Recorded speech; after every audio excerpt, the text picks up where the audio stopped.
میرے غنیم نے مجھ کو پیام بھیجا ہے کہ ہلکا زن ہے میرے گرد لشکری اس کے، فصیلے شہر کے ہر برج ہر مینارے پر کماں بدست ستادہ ہیں عسکری اس کے، اوپر کے لہر بجھا دی گئی ہے جس کی تپش وجود خاک میں آتش فشاں جگاتی تھی، بچھا دیا گیا بارود اس کے پانی میں وجوہ آب جو میری گلی کو آتی تھی، سبھی دریدہ دہن اب بدن دریدہ ہوئے، سپرد دارو رسن سارے سر کشیدہ ہوئے، تمام صوفی و سالک سبھی شیوخ و امام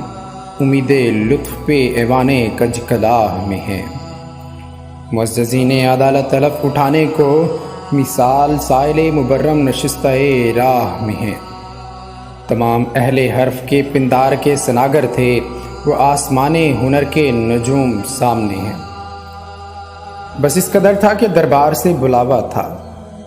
گداگران سخن کے ہجوم سامنے ہیں، قلندران وفا کی اساس تو دیکھو، تمہارے ساتھ ہے کون آس پاس تو دیکھو، تو شرط یہ ہے جو جاں کی امان چاہتے ہو تو اپنے لوح و قلم قتل گاہ میں رکھ دو، وگرنہ آپ کے نشانہ کمانداروں کا بس ایک تم ہو تو غیرت کو راہ میں رکھ دو۔ یہ شرط نامہ جو دیکھا تو ایل جی سے کہا،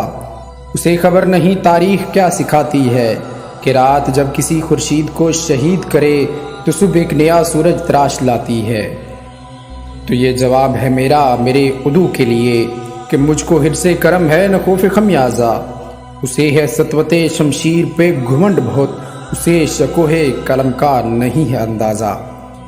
میرا قلم نہیں کردار اس محافظ کا جو اپنے شہر کو محصور کر کے ناز کرے، میرا قلم نہیں کاسا کسی سبک سر کا جو غاصبوں کو قصیدوں سے سرفراز کرے، میرا قلم نہیں اوزار اس نقب زن کا جو اپنے گھر کی ہی چھت میں شگاف ڈالتا ہے، میرا قلم نہیں اس دزد نیم شب کا رفیق جو بے چراغ گھروں پر کمند اچھالتا ہے، میرا قلم نہیں تسبیح اس مبلغ کی جو بندگی کا بھی ہر دم حساب رکھتا ہے، میرا قلم نہیں میزان ایسے عادل کی جو اپنے چہرے پہ دوہرا نقاب رکھتا ہے، میرا قلم تو امانت ہے میرے لوگوں کی، میرا قلم تو عدالت میرے ضمیر کی ہے، اسی لیے تو جو لکھا تپا کے جان سے لکھا، جبھی تو لوچ کما کا زبان تیر کی ہے، میں کٹ گروں یا سلامت رہوں یقین ہے مجھے کہ یہ حصارِ ستم کوئی تو گرائے گا، تمام عمر کی ایذا نصیبیوں کی قسم میرے قلم کا سفر رائے گاں نہ جائے گا، میرے قلم کا سفر رائے گاں نہ جائے گا۔